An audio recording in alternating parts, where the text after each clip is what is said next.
Welcome to Dynamic Circuit.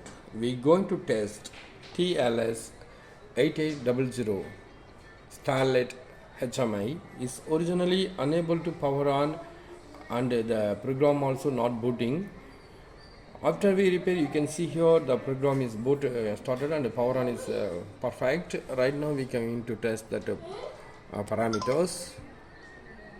You can see here, you can see a lot of things, the language and the settings and the temperatures and process alarm. Everything is present here, cooling temperature, everything here. We're going to escape from here. Now we can see here calibrations.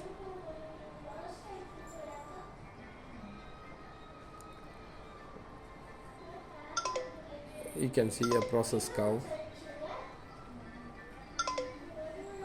system status. The door is alarm because this outside machine we not connected, we are repair only this HMI. Once we connected the machine everything, it will be close this error and it will be able to run with the original condition. Here is the program inputs. We are able to set here what are things necessary to need everything, then we can set it here.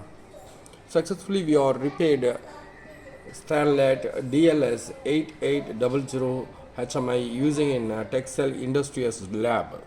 Please visit for your industrial repair solution, Dynamic Circuit. Thank you very much for watching this video.